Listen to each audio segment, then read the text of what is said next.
Des personnages farfelus, des conversations superflues. Je vais vous présenter le balado des gens heureux. Je vais vous présenter le balado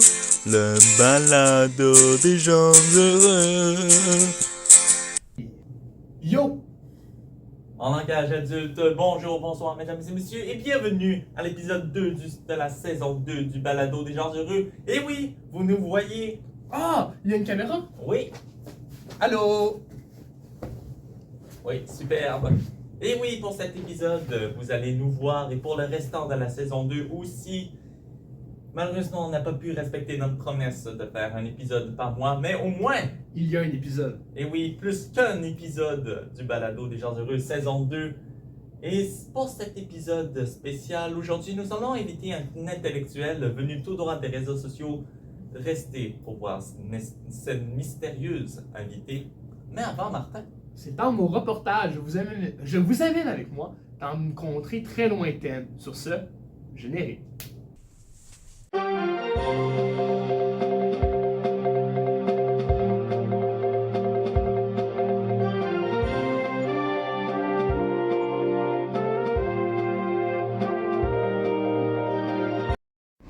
Bonjour, ici Martin.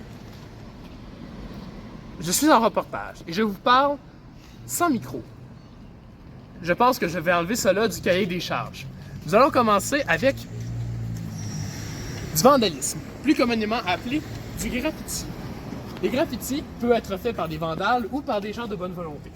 Par exemple, ici, nous pouvons lire dans une langue abstraite, hors de nos rues, un message du Kentucky New District Crew. Ça, c'est une gang du Kentucky qui veulent faire manger du poulet à tout le monde.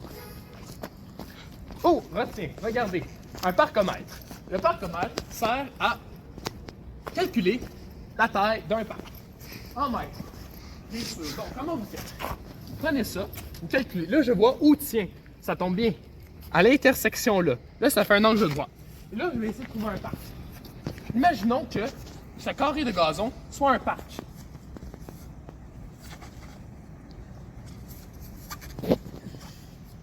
Et on continue. Ah tiens! Un dos d'âne. Un dos d'âne est une infrastructure, mais pas un animal. Les animaux ont plutôt tendance à être des personnages dans Winnie the Pooh. Ah tiens! Une table en bois. Saviez-vous que le bois était un combustible? Ça veut dire qu'on peut le brûler. Mais vous savez très bien, je peux vous l'apprendre, qu'il y a un danger de mettre une table en bois proche d'un établissement scolaire. Par exemple, imaginons que j'ai une bouteille de gaz. Glou, glou, glou, glou, glou, glou, glou, glou, glou, glou, glou. Puis là, je suis comme, je joue avec des allumettes.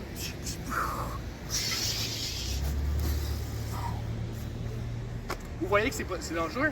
Puis en plus, nous sommes actuellement au collège Penelope McQuaid. Est-ce que j'ai le droit de dire le nom? Non. Ok, peu importe. Ça ne tente pas de faire un montage. Donc, imaginons là, je suis au collège, je suis un jeune de cégep. Ah, je suis cool, je fume du pot. Oh non, il y avait une flaque de gaz.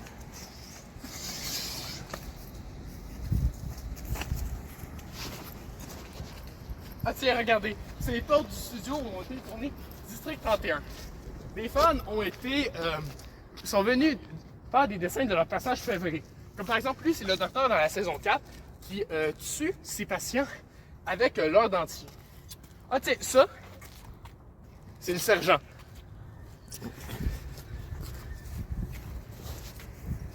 Je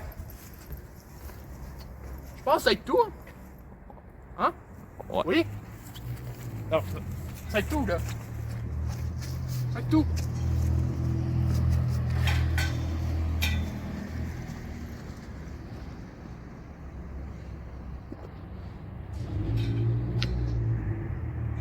Merci Martin, c'est incroyable à quel point je n'ai jamais la chance de te dire à quel point tu es beau. On va continuer cette entrevue avec un nouvel invité. Il est un intellectuel, un auteur, un ancien prof de philo au cégep qui s'est fait renvoyer à cause de cité. Il a sorti notamment en 2020 La vérité de Petit Point, La pente fatale, encore une fois en 2020 aussi, Big Brother, Trudeau, Legault, sont-ils frères? Après plusieurs années de pause, il est revenu avec un nouvel ouvrage. Je vous présente AX 2020, Drapeau pirate. Bonjour. AX 2020, bonjour, Drapeau pirate, bonjour. Comment allez-vous? Je vais très très bien parce que j'ai découvert quelque chose récemment. Saviez-vous que les miroirs sont contrôlés par le gouvernement? Vous allez bien? Oui, je vais Merci. très bien. Donc, on va parler de votre autobiographie. AX 2020, Drapeau pirate. Si j'ai bien compris, vous avez parlé de. C'est un genre de bilan de toutes les œuvres que vous avez faites, de toutes vos découvertes, du recul que vous avez pris face à la pandémie. Oui, parce que j'ai découvert énormément de choses ces dernières années, ces 4 dernières années. Par exemple, j'ai découvert que les glissades dans les parcs étaient contrôlées par le gouvernement. Et oui, parce que j'ai des enfants, Martin, Oui. et de 6 et 4 ans. Et Oui. quand ils glissent sur une glissade de parc, les molécules de pantalon interfèrent avec la glissade, comme cela, parce qu'il y a un frottement. Et ça fait une réaction chimique qui font que les molécules vont dans la glissade. Ils se glissent sous la glissade.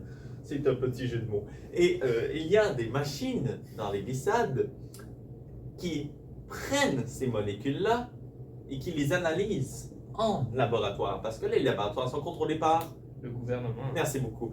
Et ils utilisent ces molécules-là pour nous contrôler, nous, après. Même les enfants en plus bas âge, vous n'avez vraiment pas le gouvernement. Non, parce Vous- que... vos enfants, mes enfants. Comment vous protégez vos enfants face au gouvernement? Eh bien, c'est une excellente Face au question. mal qui est le Mes gouvernement. enfants de 4 et 6 ans, malheureusement, sont en contact énormément avec le gouvernement. Mhm. Donc, j'ai essayé d'enlever ces contacts-là le plus que possible. Mhm. C'est pour cela que mes enfants ne vont pas à l'hôpital, ne vont pas à l'école et ne vont pas dans peu importe quelle bibliothèque. Car j'achète mes livres en ligne. On va parler de vos œuvres, pas de mon opinion par rapport à l'éducation de vos enfants. Pourquoi, Martin? Pourquoi? Il y a un problème avec les... Vous voulez couper les enfants à des ressources, Oui. à la connaissance, à la culture. Après quoi, vous allez les empêcher d'écouter la télé? Non.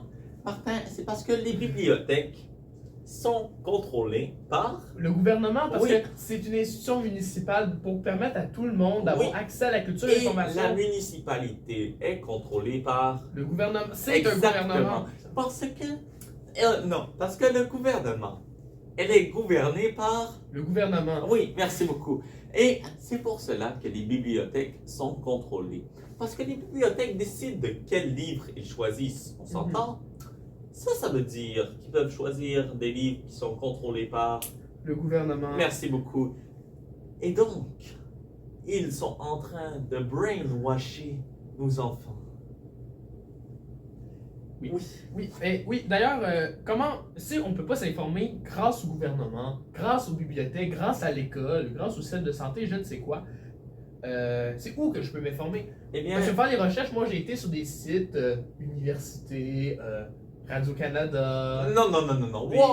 Wow! Radio-Canada, c'est contrôlé par... Le gouvernement. Oui. Oui, c'est une société d'État financée en grande partie par le gouvernement, Et oui, mais et qui a si- une vraie ligne éditoriale indépendante, du journalisme d'enquête, Je vais te et poser un une pluralisme question. d'opinion. Je vais te poser une question et tu vas tout comprendre. Mhm. L'État, c'est... Le gouvernement, Et voilà. Et Radio-Canada, c'est donc... une société d'État, qui est contrôlé par... le gouvernement. Et voilà. Ça veut dire que tout ce qui est contrôlé par le gouvernement est...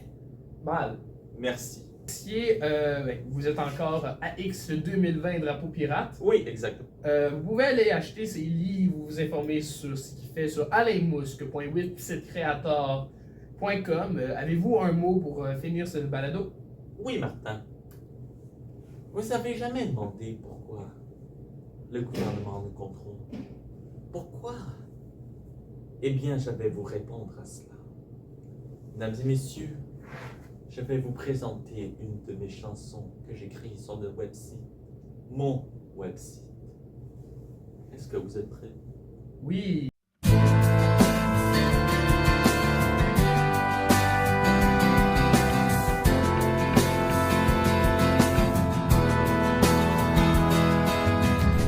C'est un grand complot, c'est une belle histoire que le gouvernement nous a écrit.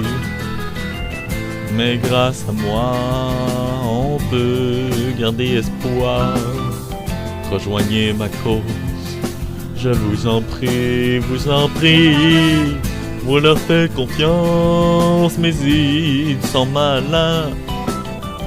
Car partout où tu es dans le monde, on te surveille à chaque seconde.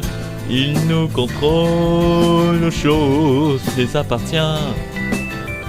Sont en train de creuser nos tombes, on ne verra jamais le lendemain.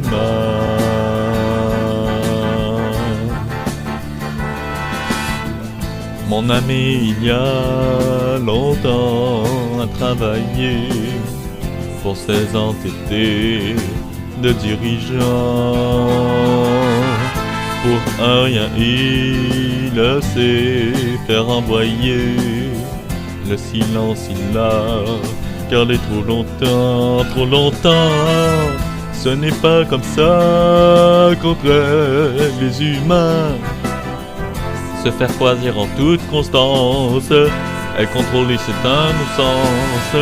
Nous avons protesté, objecté, mais en vain.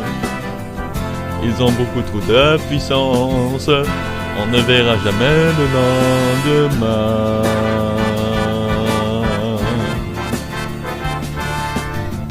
C'est un grand complot, c'est une belle histoire que le gouvernement nous a écrit.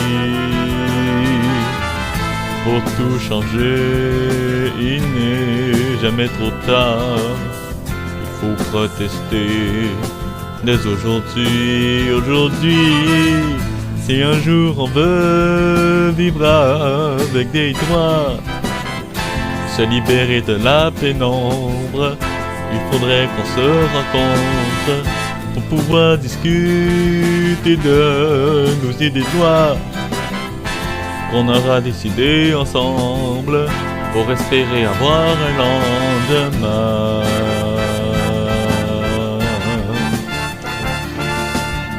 S'il vous plaît, faites un don sur ma page web pour contrer leur plan machiavélique. C'est un grand complot, c'est une belle histoire que le gouvernement nous a écrit.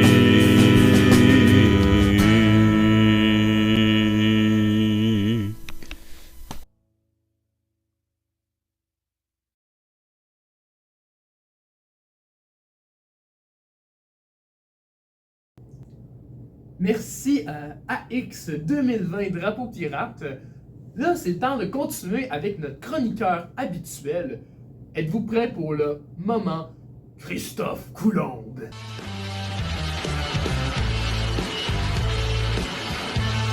Christophe Coulombe. Yo, Christophe Coulombe. Pour le moment, Christophe. Alors, vous me voyez ici dans mon garage. Oh, yeah.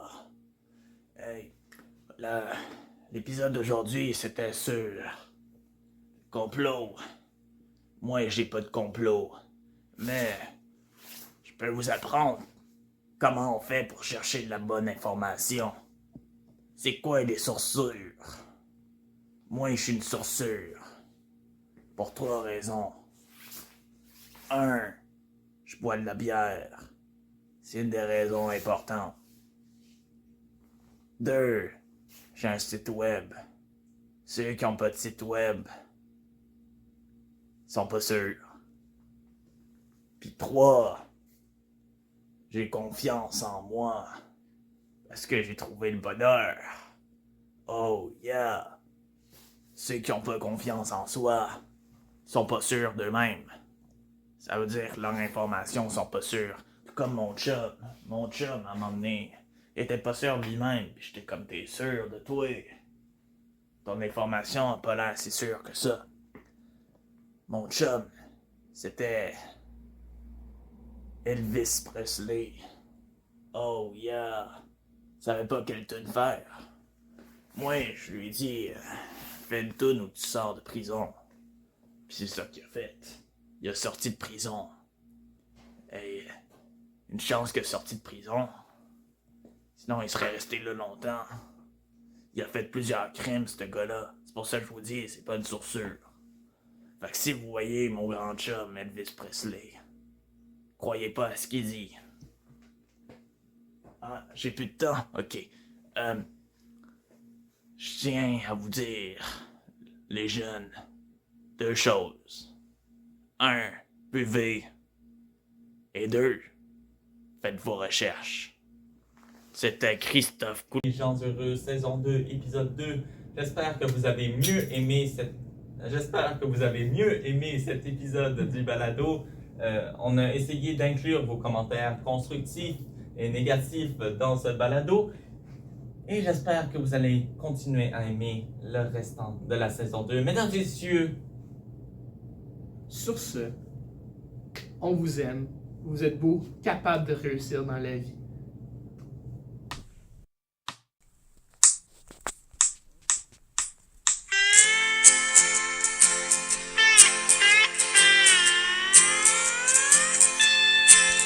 Des personnages farfelus, des conversations superflues.